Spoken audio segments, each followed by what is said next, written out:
Hello everyone, how are you?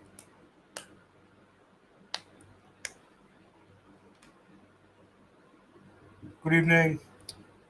So, Unacademy UPSC Summit by Unacademy and The Hindu Group, और जिसमें ये session है mentors Dane का.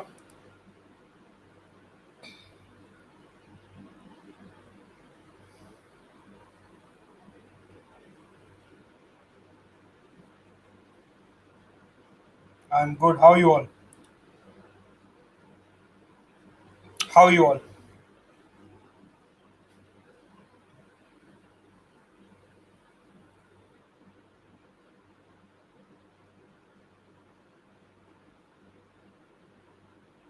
कैसी चल रही है तैयारी?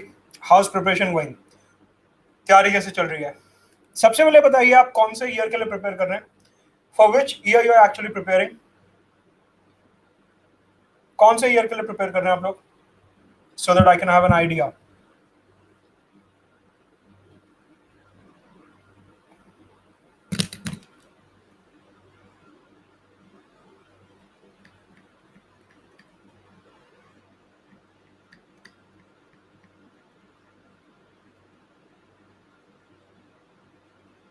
ABCD वोट करिए. 2021, 22, 23. 2021, 22, 23. A is 2020, B is 2021, 2022, 2023. Vote करिए प्लीज. यहाँ पे पोल आ रहा होगा आपकी स्क्रीन पे. वोट करिए please.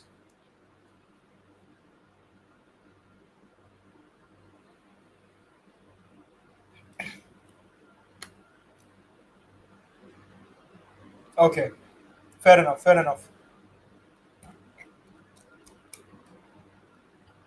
Fair enough.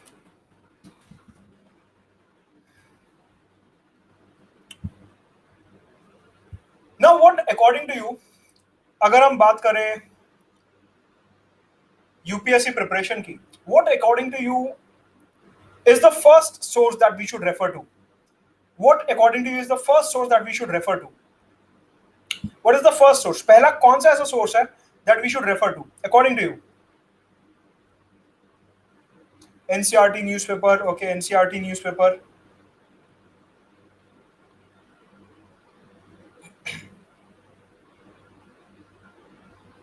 Okay.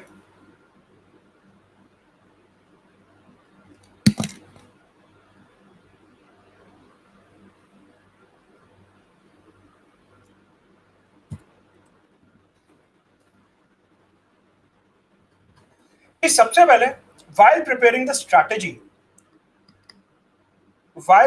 strategy, we should know exactly कि पेपर में आने क्या वाला है. What is the syllabus for the exam? What kind of questions would be asked? किस तरीके से सवाल बनेगा, कहां से बनेगा, उसका आंसर कैसे देना है. All this is a part of syllabus. सवाल उठता है सिलेबस पता कहां से चलेगा. Am I audible, everyone?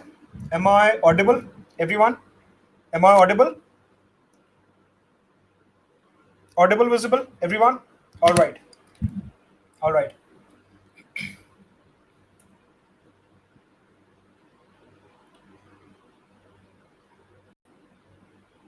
So सबसे पहला पॉइंट है सिलेबस पता कहां से चलेगा.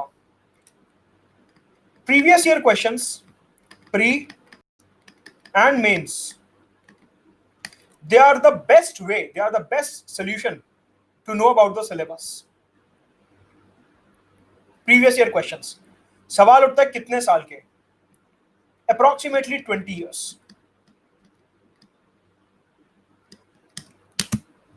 Approximately 20 to 25 years.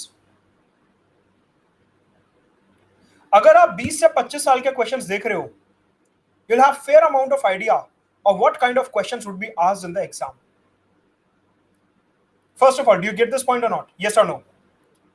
Do you get this point or not? Yes or no? Everyone.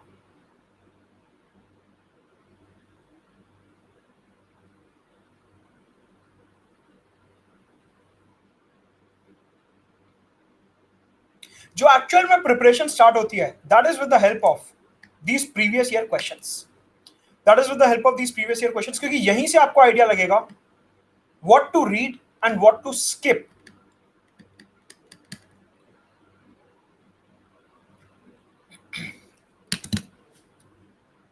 UPSC में सबसे ज्यादा जरूरी होता है ये जानना कि क्या छोड़ना है, रादर देन ये जानना कि क्या पढ़ना है। पॉइंट समझ आता है? देखिए यहां पे एक सवाल आया है कि बिना बेसिक नॉलेज के ये कैसे पता चलेगा पीवाईक्यूज क्या है। सवाल सही है, answer to that question is, for example you started with history, आपने हिस्ट्री से शुरुआत करी। जब आप हिस्ट्री पढ़ रहे हो, फॉर एग्जाम्पल आप रिवोल्ट ऑफ 1857 के बारे में पढ़ रहे हो, side by side you have to keep looking out for the questions related to 1857 कि प्री में उसका किस तरीके से सवाल बना है, मेंस में उसका किस तरीके से सवाल बना है, and then you have to read revolt of 1857। बात समझ आती है? Are you getting the chronology? कि जब टॉपिक पढ़ रहे हो उसके साथ ही क्वेश्चंस खोलो और देखो कि सवाल आया कैसे है और हमारी अप्रोच क्या होनी चाहिए।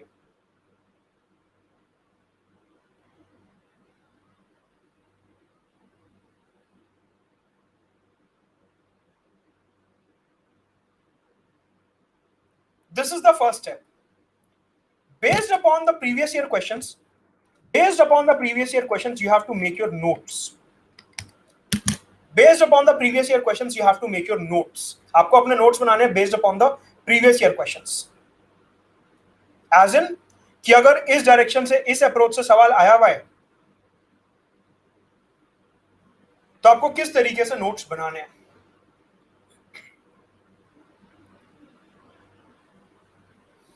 फॉर एग्जाम्पल,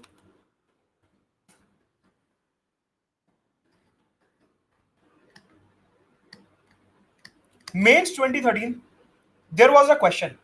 मेंस 2013 में आया क्वेश्चन क्या,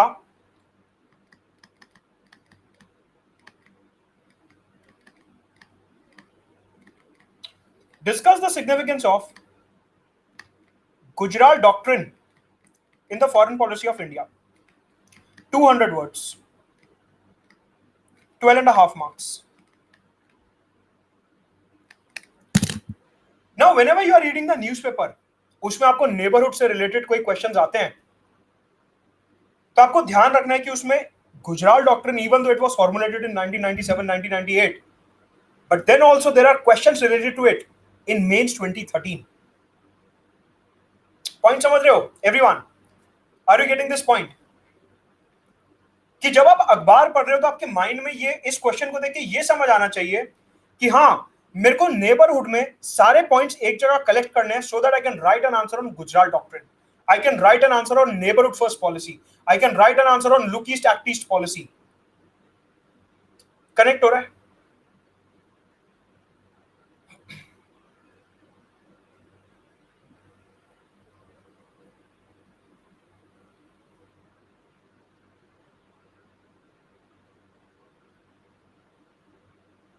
फॉर एग्जाम्पल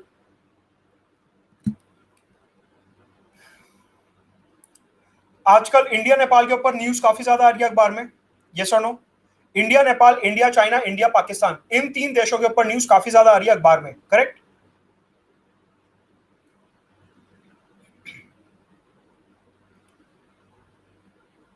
तो वहां पे आपको ये कैसे पता चलेगा कि कौन सा पॉइंट उठाना है और कौन सा पॉइंट स्किप करना है, कौन सा पॉइंट हमारे को एक्चुअल में रेफर करना है और कौन सा स्किप करना है?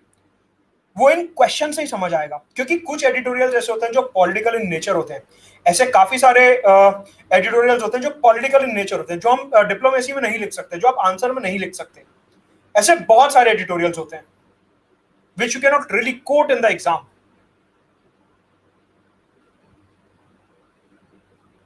So the point is to maintain neutrality. First of all, you need to understand कि क्वेश्चन किस तरीके का पूछा जाएगा।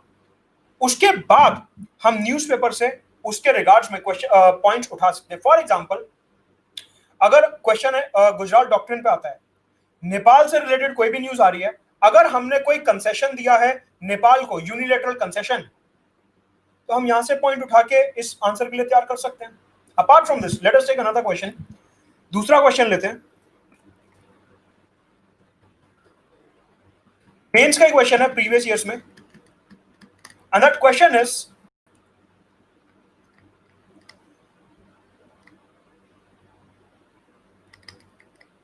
Non cooperation movement gave a new momentum and direction to the national movement. Discuss. Explain.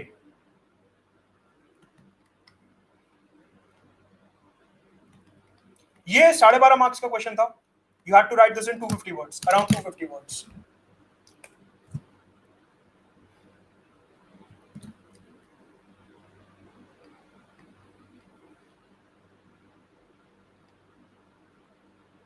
It is by looking at this question आपको समझ आएगा कि हाँ, अगर मैं बिपिन चंद्रा से, एनसीईआरटी से, स्पेक्ट्रम से नॉन कोऑपरेशन मूवमेंट पढ़ रहा हूं तो मेरे को कैसे पॉइंट्स इकट्ठे करने हैं. अब ये जो क्वेश्चन है, this will require a balanced view.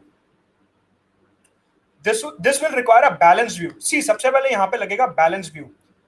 क्या आपको बैलेंस व्यू का मतलब समझ आता है? Do you understand the meaning of balance view? Everyone. नहीं आता तो नो लिख सकते हैं आप. अगर आता तो प्लीज लिखिए yes. You can write no. You can write no. Please feel free. Do you know the meaning of balance view? Everyone. Everyone. I want answer from everyone.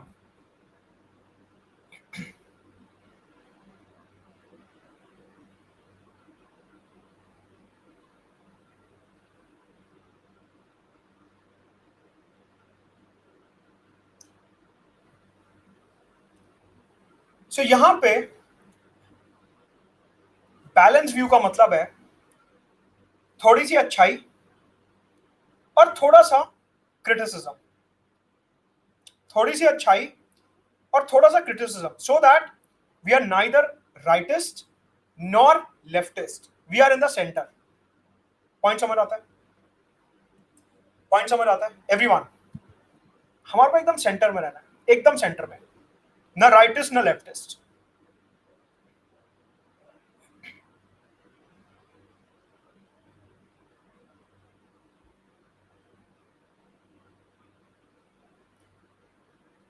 अब आपको इस क्वेश्चन से समझ आता है, इस क्वेश्चन से आपको समझ आएगा कि नॉन कोऑपरेशन मूवमेंट का अगर आपको बैलेंस व्यू लिखना है तो आपको उसके नेगेटिव एस्पेक्ट्स भी निकालने होंगे.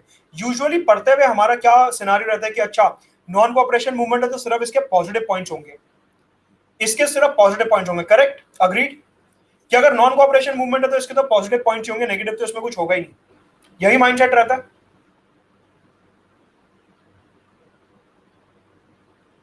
इसके भी नेगेटिव पॉइंट्स होते हैं. इसके भी नेगेटिव पॉइंट्स होते हैं. क्या? कि जब मूवमेंट अपने टॉप पे था, जब मूवमेंट अपने टॉप पे था, it was suddenly called off. That led to a break in the momentum of the national movement. Correct? Also, it led to further division in the Congress between the pro-changers and the no-changers. It led to the rise of second cycle of revolutionary terrorism. Negative aspects हैं सारे. Yes or no? If we try to balance our answer, positives तो हमारे को पता है, negatives हमारे को पता चल रहे हैं. This is what a balance is. समझ आता है? बैलेंस समझ आ रहा है किस तरीके से मेंटेन करना है? एवरीवन. ये सिग्निफिकेंस होता है प्रीवियस ईयर क्वेश्चंस का, कि प्रीवियस ईयर क्वेश्चंस देख के आपको ये समझ आता है कि एग्जैक्टली किताब में से पढ़ना क्या है. जब तक ये क्वेश्चंस नहीं देखोगे, किताब पढ़ने का फायदा नहीं होगा. किताब पढ़ने का फायदा नहीं होगा जब तक ये क्वेश्चन समझोगे नहीं.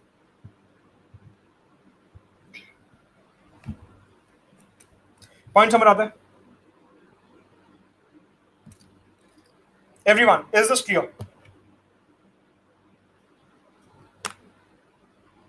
You always have to maintain a balanced stance. हमेशा you have to maintain a balanced stance.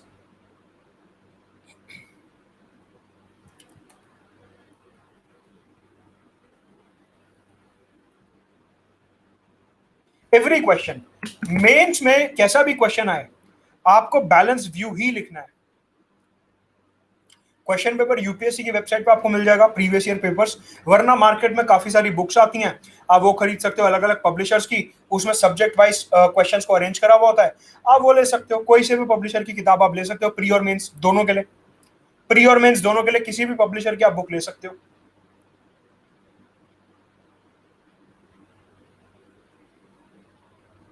अब सवाल उठता है एनसीईआरटीज का, कि एनसीईआरटीज माना आता है कि सबसे इंपॉर्टेंट किताबें हैं। What do you think, yes और नो?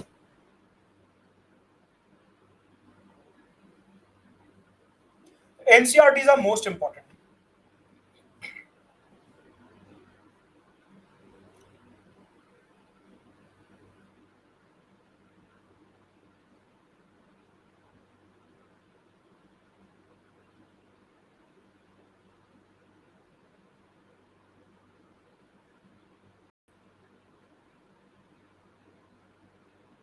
सवाल उठता है कि एनसीईआरटीज को पढ़ना कैसे है, हाउ टू रीड एनसीईआरटीज। ये जो एनसीईआरटीज की किताबें हैं इनको पढ़ना कैसे है, how to read NCERTs exactly.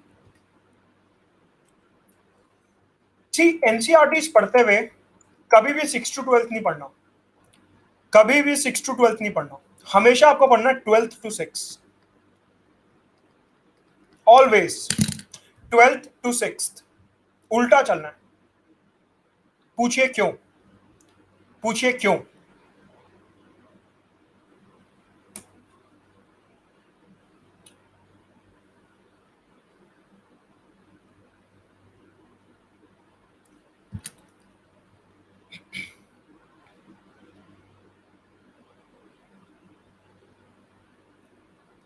देखिए, समझिए,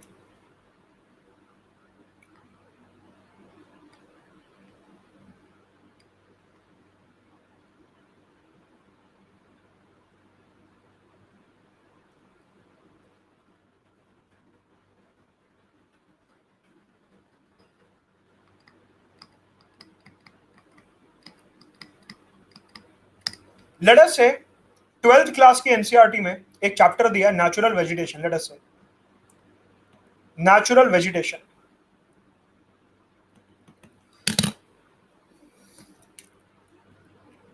नेचुरल वेजिटेशन के ऊपर ये जो टॉपिक दिया है यही सेम रिपीटेड है 10th क्लास में, यही सेम रिपीटेड है 8th क्लास में, लेकिन डिटेलिंग कम होती रहती है, डिटेलिंग कम होती रहती है, डिटेल्स कम होते रहते हैं। बात समझ रहे हैं? पहले तो एस्पेक्ट समझिए मैं क्या कह रहा हूं, कि 12th क्लास में जो डिटेलिंग है वो सबसे ज्यादा कवर्ड होती है, 10th क्लास में कम, 8th क्लास में उससे भी कम। पॉइंट समझ रहे हैं?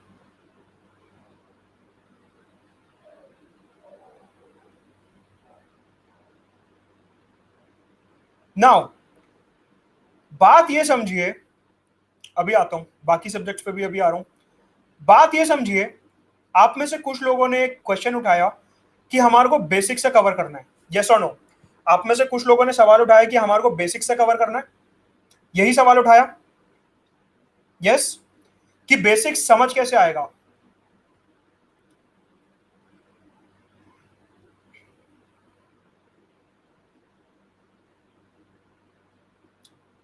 सी सी सी, ये एक मिसकंसेप्शन है कि 12th की क्लास में बेसिक्स नहीं है। ट्रस्ट मी, अगर आप ठीक से पढ़ोगे 12th class has more basics than 10th and 8th। You can try yourself. Don't trust me, you can try yourself. Don't trust me, you can try yourself. 12th की class में जो maps हैं, जो डिटेल्स हैं, वो ज्यादा हैं basic से as compare to 8th and 10th। अगर आप 12th की एनसीईआरटी पहले पढ़ते हो, बेसिक्स ज्यादा क्लियर होंगे और 10th और 8th पढ़ने में टाइम नहीं लगेगा। रीजन बीइंग, 12th की एनसीईआरटी स्पेशलाइज्ड एनसीईआरटीज, क्योंकि जो लोग ह्यूमैनिटीज लेते हैं उनका बेसिक फिर से क्लियर करना होता है, जो लोग ह्यूमैनिटीज लेते हैं उनका बेसिक फिर से क्लियर करना होता है। इस वजह से 12th की एनसीईआरटी पूरी बेस से है। जो लोग ह्यूमैनिटी ले रहे हैं उनको ये नहीं बोले आता कि 8th और 10th की बुक पढ़ के आओ, उनको सीधा बोले आता है कि 12th क्लास की एनसीईआरटी पढ़नी शुरू कर दो। बात समझ आ रही है? लॉजिक समझो। 12th क्लास में जो ह्यूमैनिटीज ले रहा है उसको कभी ये नहीं बोला जाता कि पहले 10th क्लास जाओ, 8th क्लास जाओ, फिर पढ़ के आना। नहीं, सीधा बोला जाता है 12th क्लास की एनसीईआरटी पढ़ो। मतलब कि ये एक बार ये आपने समझ लिया तो 10th और 8th में टाइम आधा लगेगा। पहाड़ उतरना आसान है, चढ़ना मुश्किल है। तो 12th से 8th पे जाओगे तो आसान लगेगा, नीचे से ऊपर जाओगे तो मुश्किल लगेगा। ये ज्योग्राफी, हिस्ट्री, पॉल साइंस तीनों में एप्लीकेबल है, तीनों में एप्लीकेबल है। हिस्ट्री, पॉलिटी और ज्योग्राफी तीनों में एप्लीकेबल है। Is this point clear everyone?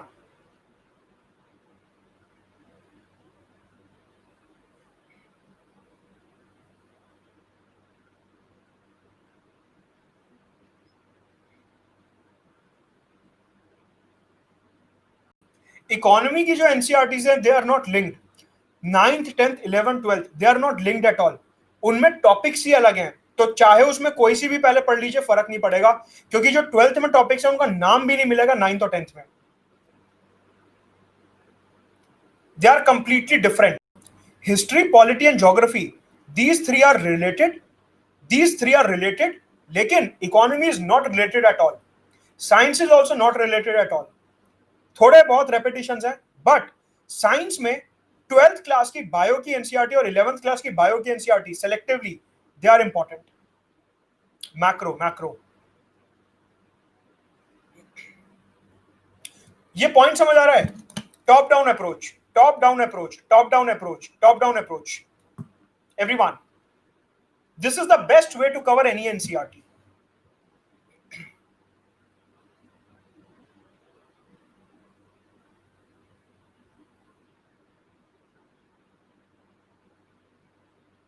Apart from this,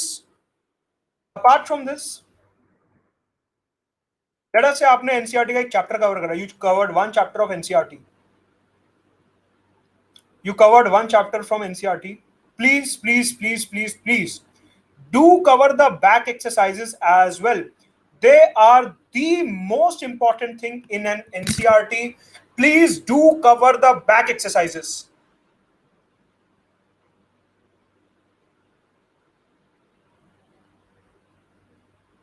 Chapter, back exercise, chapter, back exercise, chapter, back exercise. This is the best source of quality questions that you can get. New NCERTs are more than sufficient. Old NCERTs आजकल question नहीं आता. नई NCERT, if you will look at the trend from 17, 18, 19, 2017, 2018, 2019, you will see most of the questions are from new NCERTs only. You can refer to new NCERTs safely.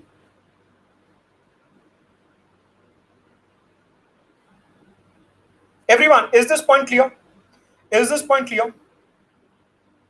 See, answer, अगर आपने chapter ठीक से पढ़ा है, अगर आपने chapter ठीक से पढ़ा है, you have read the chapter carefully, answer आपको अपने आप पता होगा सही है गलत है, वरना बीच में ही आंसर्स दिए होते हैं। थोड़ा सा एफर्ट लगेगा, 10-15 मिनट ज्यादा, लेकिन आंसर उसके बीच में ही दिए हुए होते हैं चैप्टर के। सो इतना आपको समझ आ जाएगा कि आंसर सही है या गलत है। या side boxes of course you have to read them. Do you know, let us know, वाले जो बॉक्सेस होते हैं you have to read them.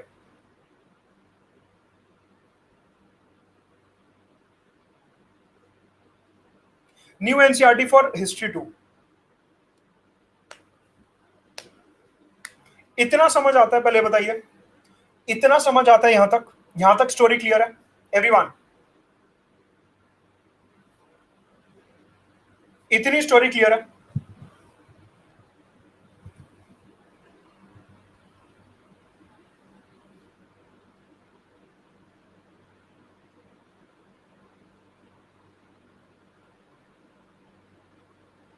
NCERT जैसा कि मैंने बताया न्यू वाली रेफर कर सकते हो। अगर आप ट्रेंड देखोगे पिछले सालों का तो आजकल नई एनसीईआरटी से क्वेश्चन ज्यादा आते हैं।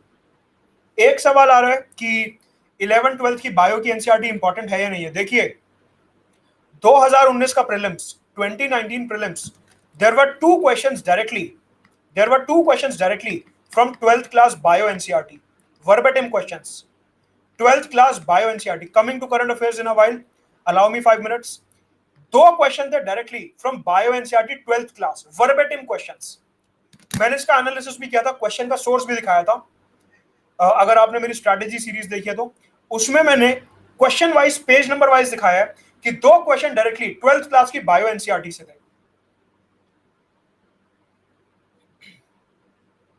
फिजिक्स केमिस्ट्री की जरूरत नहीं है, फिजिक्स केमिस्ट्री की जरूरत नहीं है 12th क्लास की। Bio is important. उसका कारण यह है, reason is, please understand the reason, please understand the reason. Reason is, आपको यह पता है कि आजकल साइंस एंड टेक में टॉपिक है बायोटेक्नोलॉजी, है या नहीं है? जल्दी बताइए। साइंस एंड टेक में टॉपिक है बायोटेक्नोलॉजी, है? वो जो बायोटेक्नोलॉजी वाला सारा टॉपिक है वो बायो की एनसीईआरटी में कवर है, इसलिए bio is important. Physics chemistry important नहीं है। केमिस्ट्री में जो एनवायरमेंट बेस्ड चैप्टर दिए हुए हैं, 4 चैप्टर लास्ट में, सिर्फ वो करने हैं, otherwise it is not important. Bio is important because of biotech. Background से नहीं हो आपको समझ आएगा, फिर भी 1-2 टर्म्स में हो सकता है दिक्कत हो, उतना गूगल से चल जाएगा वैभव, लेकिन समझ आएगा। बैकग्राउंड से नहीं हो तो भी समझ आएगा, थोड़ा डिलीजेंटली रीड करना पड़ेगा, गूगल की थोड़ी सी हेल्प लेनी पड़ेगी, लेकिन समझ आएगा।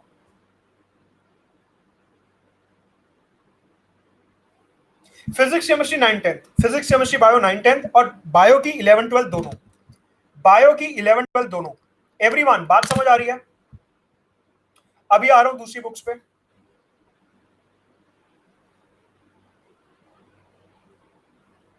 नहीं नहीं नहीं नहीं, समरीज देखिए, जब तक आप खुद नहीं पढ़ोगे आप इस टाइप के क्वेश्चन का आंसर कर ही नहीं सकते। क्रिटिकली एनालाइज, एनालाइज, अगर आपको 250 वर्ड्स लिखने हैं तो देखिए, जब तक खुद से माइंड से नहीं पढ़ोगे, डॉट्स कनेक्ट नहीं करोगे, तब तक आंसर नहीं लिख पाओगे। शॉर्टकट्स मत लगाइए, इंडिया का सबसे बड़ा एग्जाम है, शॉर्टकट्स मत लगाइए, प्लीज प्लीज मत लगाइए। जितना ज्यादा खुद से पढ़ोगे उतना आगे जाओगे। फर्स्ट रीडिंग में करिए, फर्स्ट रीडिंग में करिए, बिल्कुल फर्स्ट रीडिंग में करिए।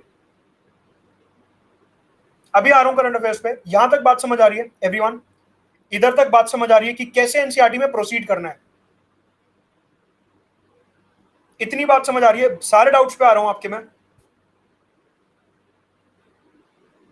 आ रहा हूं करंट अफेयर्स पे, आ रहा हूं करंट अफेयर्स पे, आ रहा हूं। देखिए यहां पे एक डाउट आ रहा है बार बार, सुनिए प्लीज, ध्यान से सुनिए। पहला है number of readings,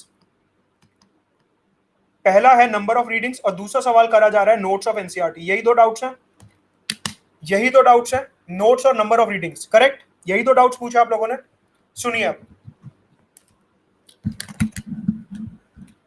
number of reading कितनी है ये डिपेंड करता है person to person.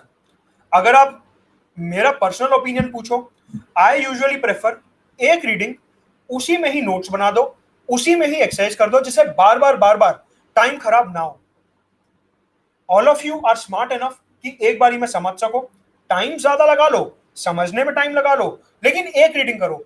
3-4 bar read करोगे आपका टाइम खराब होगा, आपका टाइम खराब होगा 3-4 बार करोगे तो। आपका पर्सनल ओपिनियन है, आपको 2 बारी पढ़ना, आप 2 बारी पढ़ सकते हो। मेरा पर्सनल ओपिनियन ये रहता है कि एक बारी में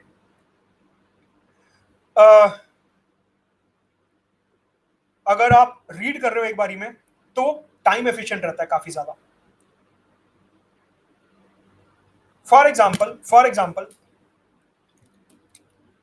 if there is a paragraph, if there is a paragraph, यहां पे आपको चलना है थोड़ा सा स्लो, थोड़ा सा स्लो चलिए, साथ के साथ नोट्स बनाते चलिए, और फिर जब सेकंड रीडिंग करो वो अपने नोट से करो, जो सेकंड रीडिंग करो वो अपने नोट से करो। बात समझ रहे हो? टाइम कम लगेगा, टाइम कम लगेगा। पहली रीडिंग बुक की कर ली, पहली रीडिंग बुक की कर ली, नोट्स बना लिए, सेकंड रीडिंग अपने नोट से करो, टाइम आधा लगेगा।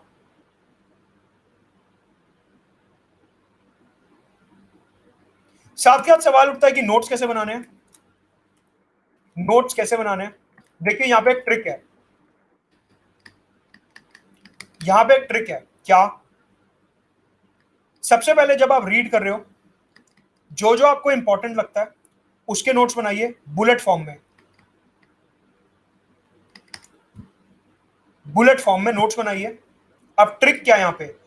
ट्रिक ये है कि आपने रीड करा, नोट्स बना लिए, अब सॉल्व करो back exercises. Back exercises solve करते हुए अगर आपको लगता है कोई क्वेश्चन नहीं सॉल्व हो रहा, इसका मतलब आपने वो टॉपिक छोड़ दिया है जो कि इंपॉर्टेंट था। पीछे जाओ, उसके नोट्स दोबारा से बनाओ। ट्रिक समझ आ रही है? ट्रिक समझ आ रही है?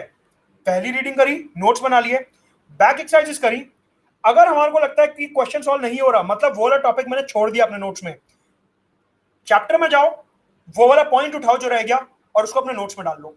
एक भी पॉइंट इंपॉर्टेंट वाला छूटेगा नहीं, पर्सनल गारंटी है। पॉइंट समझ आ रहा है? तो बुलेट पॉइंट्स अपडेट करो।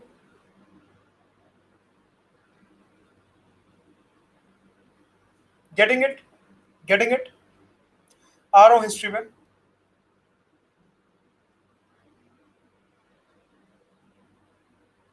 इतना पॉइंट समझ आ रहा है? इतना पॉइंट समझ आ रहा है एवरीवन?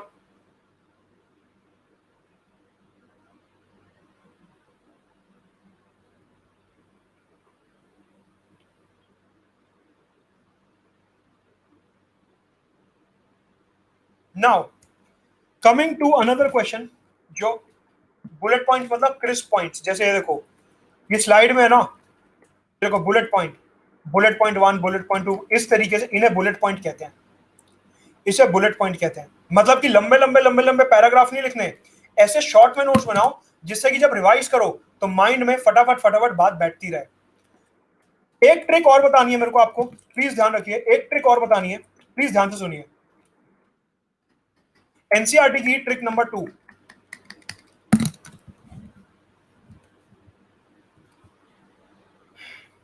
आपको ये पता है कि ज्योग्राफी में और हिस्ट्री में मैप्स काफी ज्यादा होते हैं, हाँ है ना? ज्योग्राफी और हिस्ट्री में मैप्स काफी ज्यादा होते हैं, होते हैं।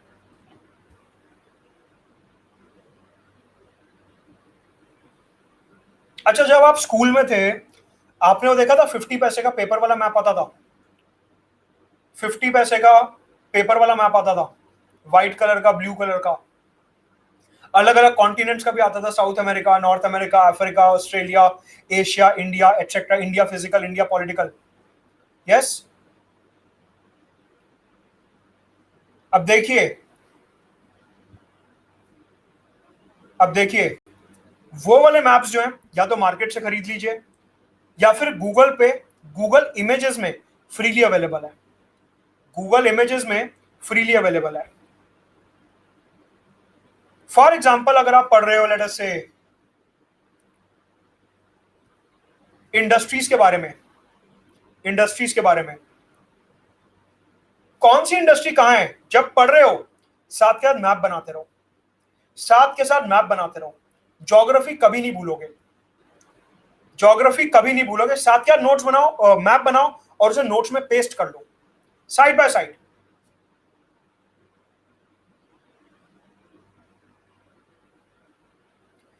नोट्स बनाए, मैप बनाया, पेस्ट कर लिया, रिवीजन का टाइम आधा रह जाएगा, रिवीजन का टाइम आधा रह जाएगा।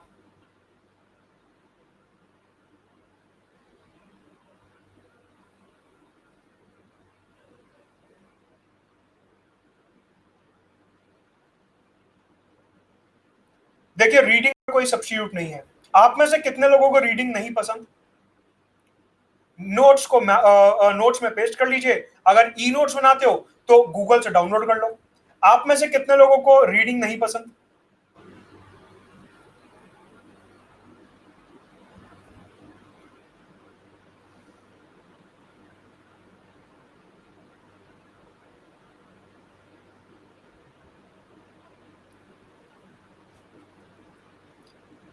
डू यू प्रेफर, ओके, एक पोल करते हैं, एक पोल करते हैं, एक पोल करते हैं।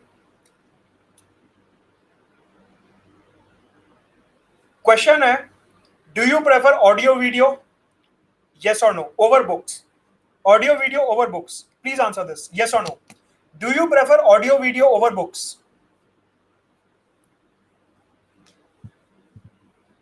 वोट करिए प्लीज, प्लीज वोट करिए।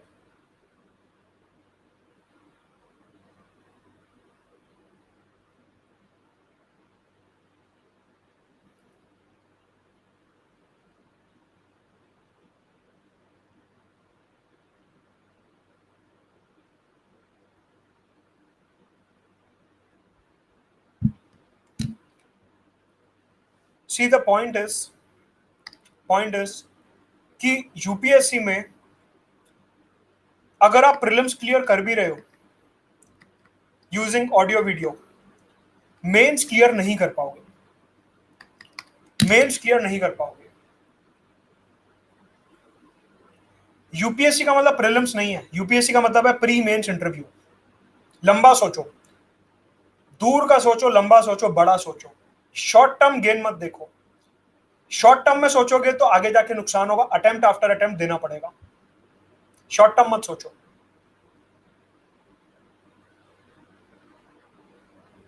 सी पॉइंट इज कि जो मेंस होता है यहां पे आपका ओपिनियन लगता है, यहां पे आपका क्या लगता है, विजन, यहां पे आपका लगता है पर्सपेक्टिव कि आपके माइंड में क्या है।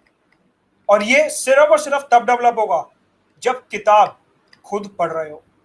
अग्रीड और नॉट?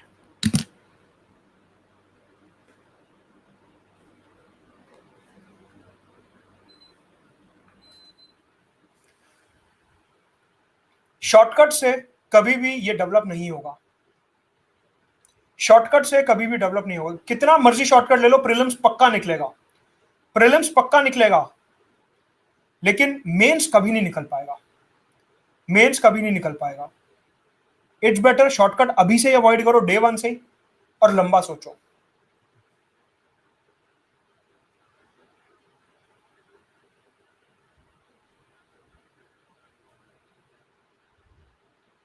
पॉइंट समझ आता है, एसेंस समझ आ रहा है बात का, बात का एसेंस समझ आ रहा है कि शॉर्ट टर्म गेन की वजह से लॉन्ग टर्म पिक्चर आप भूल रहे हो।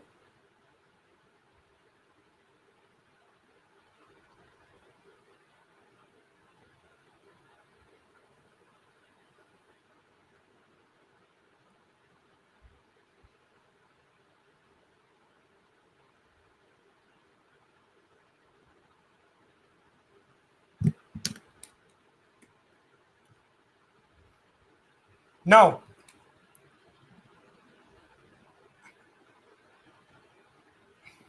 द पॉइंट इज कि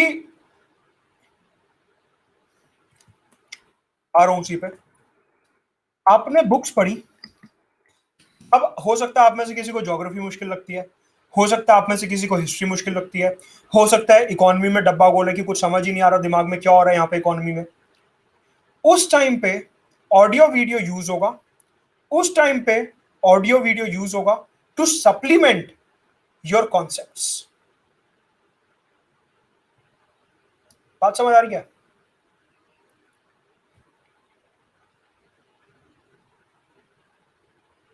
पहला अटेम्प्ट होना चाहिए खुद रीड करना, जहां जहां दिक्कत है वहां वहां ऑडियो वीडियो यूज करो, जिससे कि जल्दी से वो समझ आए और फिर दोबारा रीडिंग पे आ जाओ।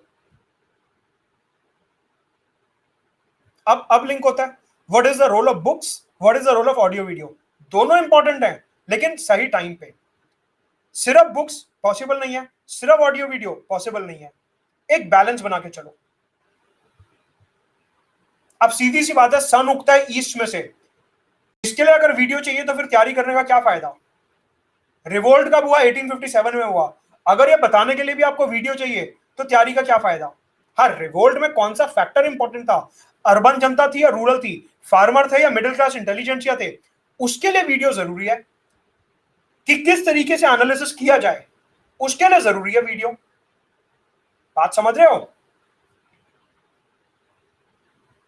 How to maintain that fine balance. Economy है, अब इकोनॉमी में लिखा है कि नेहरू ने 5 ईयर प्लान शुरू करे थे, 1951, 52, 53 ऐसे 5 ईयर प्लान आते रहे। इसके लिए वीडियो क्या करोगे? नेहरू ने प्लान निकाल दिया, उसमें समझने वाला क्या है। हाँ, आज की तारीख में आरबीआई जो है वो लॉन्ग टर्म रेपो ऑपरेशन ला रहा है, एलटीआरओ, वो रेपो रिवर्स रेपो में डिफरेंस कम कर रहा है, उसका क्या फर्क पड़ेगा। इसके लिए वीडियो जरूरी है कि कॉन्सेप्ट समझना है कि हो क्या रहा है, समझ नहीं आ रहा एलटीआरओ क्या है, समझ नहीं आ रहा रेपो रिवर्स रेपो के बीच में डिफरेंस क्या है, इसके लिए वीडियो जरूरी है। अब नेहरू ने 5 ईयर प्लान निकाला तो निकाल दिया, उसे पढ़ लो, बेसिक इंग्लिश है, उसमें वीडियो की क्या जरूरत है। इस तरीके से बैलेंस बनाना है कि दोनों चीजें साथ लेके चलनी है।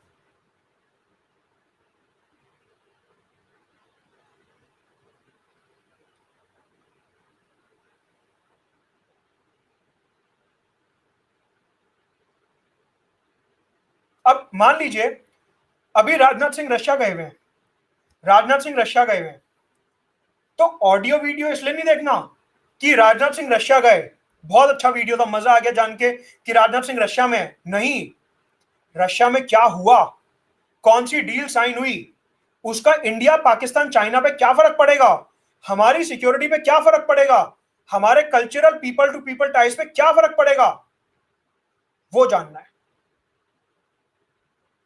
नहीं तो फिर अगर ये वीडियो देख रहे हो कि राजनाथ सिंह रशिया गए तो फिर मॉस्को यूनिवर्सिटी में पढ़ के भी आ जाना वहीं से, ऐसे वीडियोस का क्या फायदा।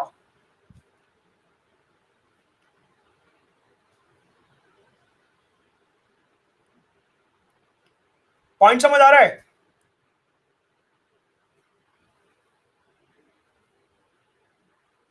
Balance along with maps, along with maps कि रशिया गए, मॉस्को गए तो मॉस्को कहां पे है, कौन सी रिवर फ्लो हो रही है, सोची गए, सोची कहां पे, कौन सी रिवर फ्लो हो रही है, माउंटेन्स कौन सा है, व्लादिवोस्टोक गए, कौन से ओशन के पास पड़ता है, लैटिट्यूड कितना है, along with maps, along with maps. बात समझ रहे हो? ज्योग्राफी भी कवर हो गई, आईआर भी कवर हो गया, होलिस्टिक कवरेज हो गई।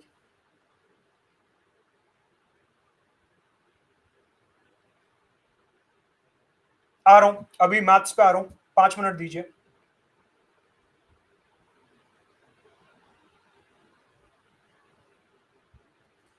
सी पॉइंट यहां पे ये है, मैं क्या बताना चाह रहा हूं, एक बारी एक टॉपिक में घुस गए अगर, उसको पूरा करके निकलोगे कि इसका ज्योग्राफी बेस्ड एस्पेक्ट क्या है, इसका आईआर बेस्ड एस्पेक्ट क्या है, इसका इकोनॉमी बेस्ड एस्पेक्ट क्या है, एक बारी एक टॉपिक में घुस गए, उसे ये नहीं देखना प्री मेंस क्या है ना, पूरा करके निकलोगे।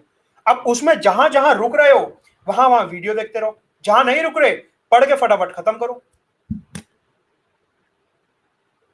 अखबार में पढ़ा राजनाथ सिंह रशिया गए, एक फैक्ट क्लियर, अब इस पे वीडियो नहीं देखना। S-400 के लिए बोला कि जल्दी डिलीवर करो, समझ आ गया, नहीं देखना वीडियो।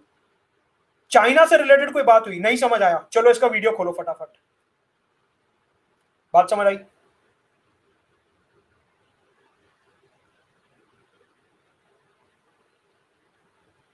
टाइम बचाना है और ज्यादा से ज्यादा कवर करना है, टाइम बचाना है और ज्यादा से ज्यादा कवर करना है कम टाइम में।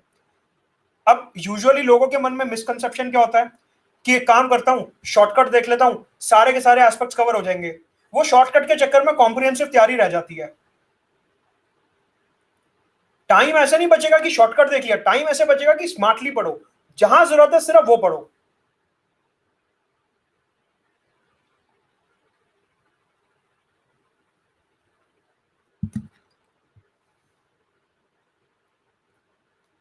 Coming to newspaper,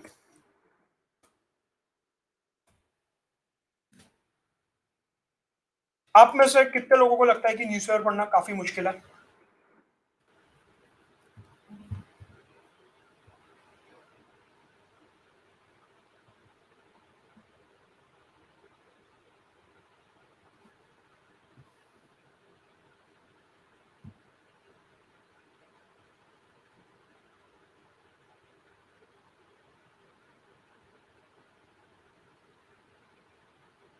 okay, on an average आप न्यूज़पेपर में कितना टाइम लगाते हैं? ऑन एन एवरेज कितना टाइम लगाते हैं आप न्यूज़पेपर में?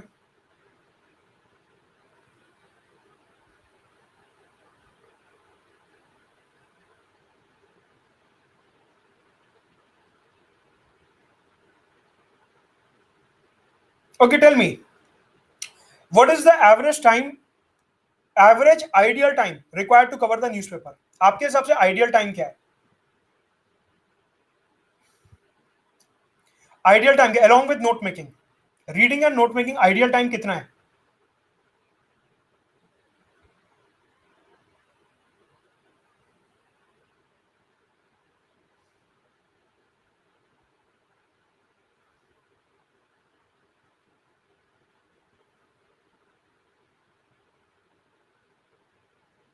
ठीक है, समझ गया, मैं समझ गया।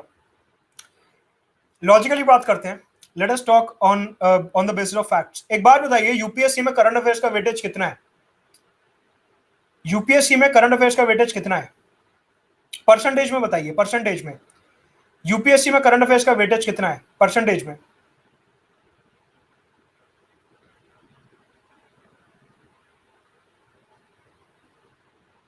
Approximate rough idea, of course rough idea. आप में से सब लोग 70-80 बोल रहे हो, मैं सेफ साइड के लिए 50% मान लूं? प्लीज पोल यस और नो, 50% मान लूं सेफ साइड के लिए कि मिनिमम 50% तो है ही। प्री मेंस इंटरव्यू तीनों मिला के, 50% तो हो गई एटलीस्ट।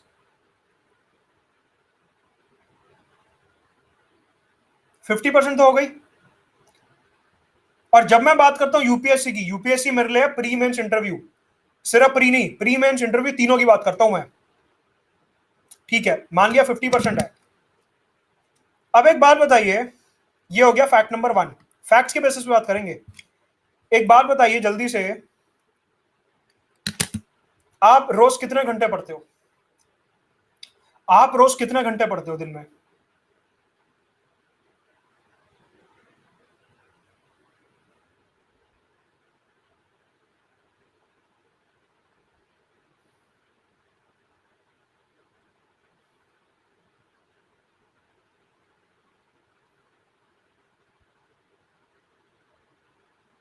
छः दस बारह, 6 10 12, अप्रोक्सीमेटली 8 आवर्स मान लू ऑन एन एवरेज।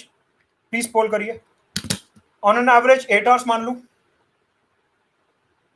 प्लीज पोल करिए, ऑन एन एवरेज 8 आवर्स मान लू।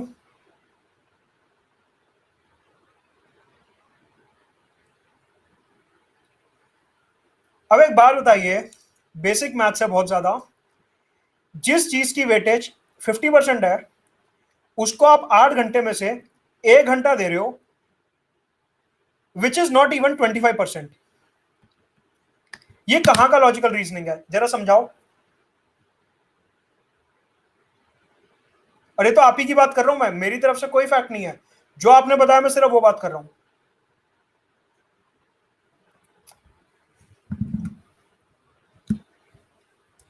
और जहां से बचा हुआ 50% आ रहा है उसको 90% टाइम दे रहे हो।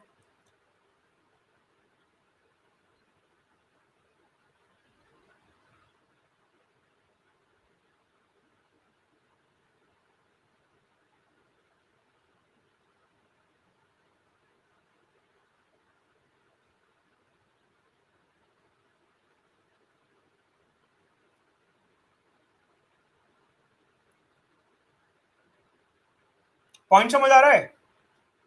और फिर लास्ट में क्या होता है, आपको रिलाय करना पड़ता है 2 दिन में करंट अफेयर, 3 दिन में करंट अफेयर, 4 दिन में करंट अफेयर, और फिर एग्जाम क्लियर नहीं होता।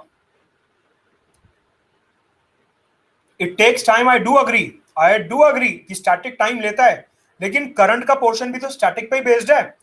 अगर प्रेसिडेंट का चुनाव होना है तो उसके लिए आपको स्टैटिक तो पढ़ना ही पड़ेगा ना। अगर राज्यसभा का भी चुनाव हुआ है तो स्टैटिक पता होगा, तभी तो करंट अफेयर समझ पाओगे। तो करंट में भी तो स्टैटिक कवर हो रहा है। करंट कौन सा हवा से आया है, वो भी तो स्टैटिक से ही आ रहा है, हाँ या ना? अगर जीडीपी ऊपर जा रहा है तो जीडीपी का कॉन्सेप्ट तो स्टैटिक में आ रहा है ना। अगर सीपीआई आईआईपी नीचे जा रहा है तो वो भी तो स्टैटिक से ही आ रहा है ना। यस और नो?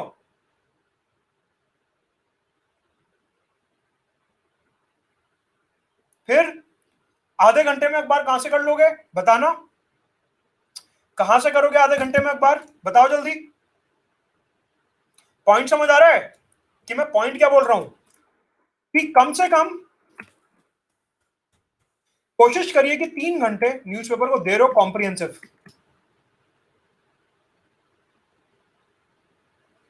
कम से कम 3 घंटे न्यूज़पेपर को थॉरो एनालिसिस के साथ along with note making they रहे हो, तब जाके एकदम सॉलिड बेस तैयार होगा प्री मेंस इंटरव्यू तीनों का। क्योंकि इंटरव्यू में वो आपसे ये नहीं पूछेगा रिवोल्ट ऑफ 1857 क्या है, यूजुअली वो ये पूछेगा कि करंट अफेयर में उधर क्या हुआ, अगर वो लिंचिंग हुई तो वो लिंचिंग क्या है, अगर नक्सलाइट्स का हमला हुआ तो नक्सलाइट्स का हमला क्या है, कम्युनल प्रॉब्लम है तो वो क्या है। यूजुअली इंटरव्यू में इन सब मुद्दों पे बात होती है। आपको लंबा सोचना है ना। शॉर्ट टर्म के चक्कर में क्या होता है कि चलो फैक्ट्स कवर करने हैं, फैक्ट्स कवर करने हैं, फैक्ट्स कवर करने हैं, प्रीलिम्स में तो फैक्ट्स ही आने हैं, मेंस का सब्जेक्टिव एनालिसिस छोड़ ही देते हो।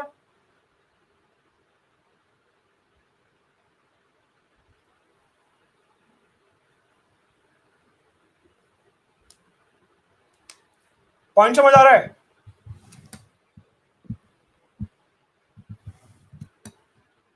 Do you agree or not? Any disagreements, please tell me. Any disagreements, please tell me. Any disagreements? Agreed or not?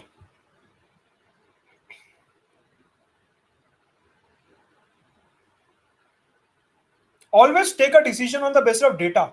हवा में बात मत करो, डेटा के बेसिस पे बात करो। क्या डेटा है? ये डेटा है कि 50% पेपर अगर अखबार से आ रहा है और उसको 8 घंटे में से 1 घंटा दे रहे हो, तो क्या ये जस्टिफाइड है? बिल्कुल भी जस्टिफाइड नहीं है।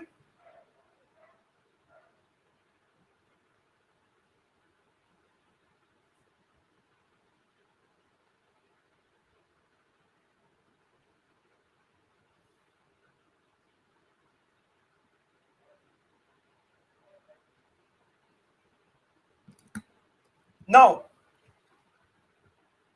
कमिंग टू कि न्यूज़पेपर हैंडल कैसे करना है, हाउ टू हैंडल न्यूज़पेपर।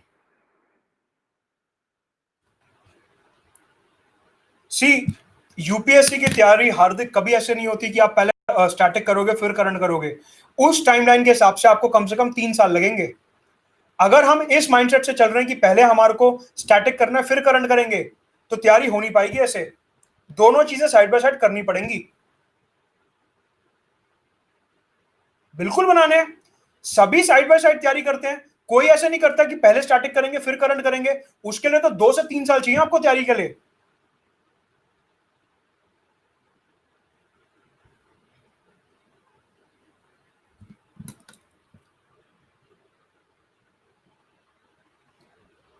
जहां पे आपको लगता है आप अटक रहे हो, जिस चीज में अटक रहे हो, उसको या तो गूगल करो या स्टैंडर्ड बुक में देखो।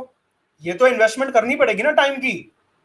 ये इन्वेस्टमेंट तो करनी पड़ेगी ना टाइम की। जिस कॉन्सेप्ट में अटक रहे हो, या तो उसे गूगल करो या उसे बुक में देखो। नहीं तो ऑडियो वीडियो तो है ही।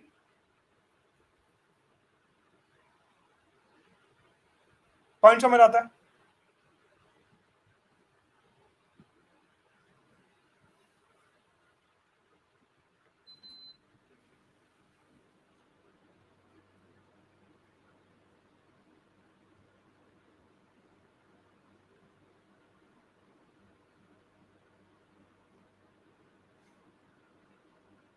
2021 के लिए शुरू कर दो करंट अफेयर्स। अभी से ही शुरू कर दो एकदम।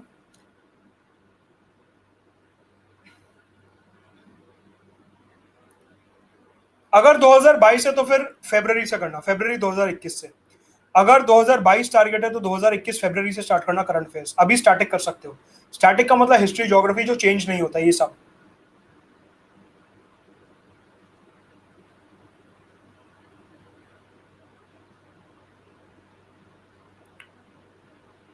मेरे हिसाब से अगर आप खुद न्यूज़पेपर पढ़ोगे तो ज्यादा बेटर रहेगा पल्लवी।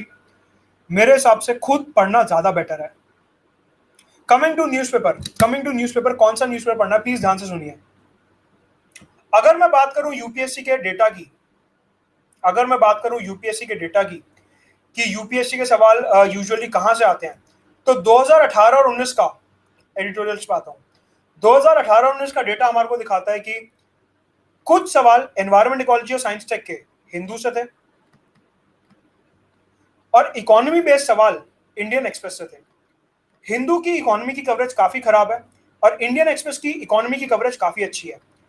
वेयर एज हिंदू की साइंस टेक की कवरेज और एनवायरमेंट की कवरेज काफी अच्छी है। कभी नोटिस करा आपने? Have you notice this point?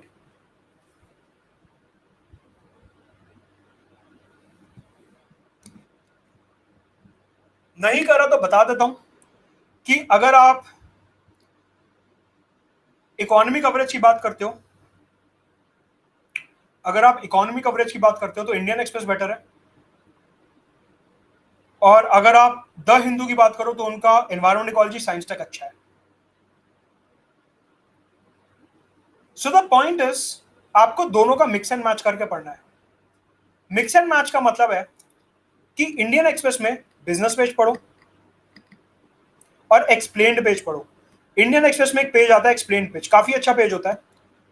ये दो चीजें इंडियन एक्सप्रेस से पढ़ो, बाकी सब कुछ हिंदू से पढ़ो, और जो एडिटोरियल्स हैं वो दोनों से मिक्स एंड मैच करके पढ़ो कि जिसमें जो अच्छा है वो पढ़ लो। पॉइंट समझ आता है?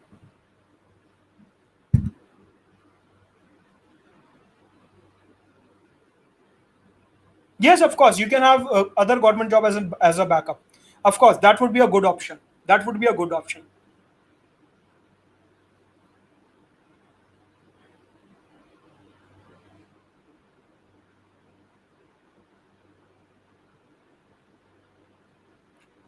Not really. अभी पहले एकेडमिक पे फोकस करिए धीरज प्लीज। राइट, अभी किसी ने मेरे से यहाँ पे पूछा अन अकेडमी के बैच शुरू हो रहा है। देखिए, अन अकेडमी में जितने भी बैचेस शुरू होते हैं पूरे साल शुरू होते हैं। एंड उन्होंने पूछा कि टेस्ट सीरीज होगी या नहीं होगी, तो देखिए हर बैच में सेक्शनल क्विजेस भी होती हैं, मेंस आंसर राइटिंग प्रैक्टिस भी होती है, करंट अफेयर्स भी होते हैं और वीकली क्विजेस भी होती हैं, टेस्ट सीरीज भी होती है। हर बैच में होती है। In every single batch you will get it. Her batch में आपको मिलेगा, नो मैटर व्हाट। नहीं राकेश, आई विल प्रेफर कि आप अखबार पहले खुद से पढ़िए, उसका फिलर्स की तरह यूज करिए एवी को।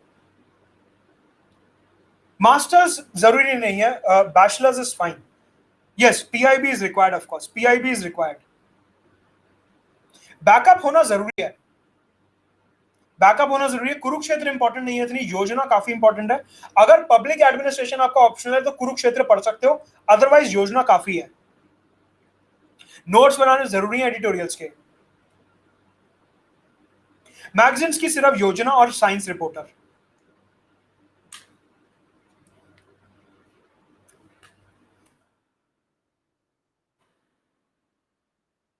मिंट जरूरी नहीं है, इतना डिटेल में मत जाइए। मिंट जरूरी नहीं है, मंथली मैगजीन भी जरूरी नहीं है। अखबार अगर पढ़ रहे हो ठीक से और योजना काफी है। आरएसटीवी अगर टॉपिक अच्छा है तो देख लीजिए, अगर टॉपिक अच्छा है तो देख लीजिए, पढ़ना जरूरी नहीं है। ईयर बुक बहुत सिलेक्टिवली, मैं इसकी लिस्ट अपलोड कर दूंगा कि कौन कौन से चैप्टर्स पढ़ने हैं। एडिटोरियल्स के नोट्स देखिए, प्रीवियस ईयर क्वेश्चन देख के समझ आएगा कि किस तरीके से एडिटोरियल के नोट्स बनाए जाए, क्रिटिकली एनालाइज, एल्यूसिडेट और ये सारी चीजें। अभी मेरा मेंस आंसर राइटिंग का बैच चल रहा था, उसी के ऊपर ऑलमोस्ट 3-4 क्लासेस हो चुकी हैं जिसमें मैं यही सब बता रहा हूँ कि मेंस आंसर राइटिंग किस तरीके से की जाती है। इवन हिस्ट्री और पॉलिटी का जो मेरा बैच चल रहा है, आईआर का बैच शुरू होने वाला है, उसमें भी ये सारी चीजें मैं यूजुअली कवर करता हूँ। राइट, तो अभी 1 जुलाई से नया आईआर का बैच आ रहा है जिसमें हेड टू आईआर कवर करने वाला हूं मैं। सो 1 साल का करंट अफेयर्स काफी है।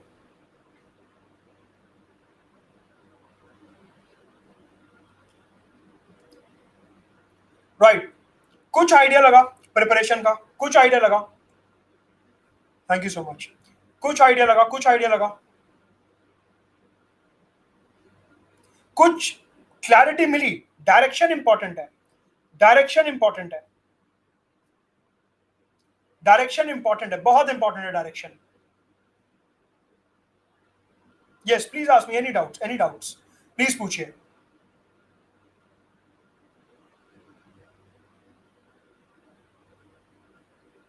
सेपरेट क्लास जल्दी लॉन्च होगी, लिंक मैं पोस्ट कर दूंगा, सेपरेट क्लास जल्दी आएगी।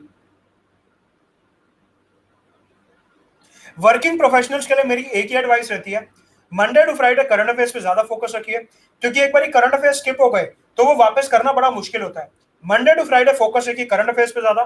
सैटरडे संडे जब आपकी छुट्टी होती है तो स्टैटिक पार्ट पे ज्यादा फोकस करिए, क्योंकि सैटरडे संडे करंट अफेयर्स कम आते हैं, ऑफिस वगैरह बंद होते हैं, सरकारी अपडेट्स कम होते हैं। Monday to Friday current affairs ज्यादा होते हैं, तो वर्किंग प्रोफेशनल्स के लिए यही एडवाइस है, Monday to Friday current affairs पे ज्यादा फोकस करो, सैटरडे संडे स्टैटिक पार्ट पे ज्यादा फोकस करो। Is this point clear? Yes, 10 months, of course, you can do, you can do.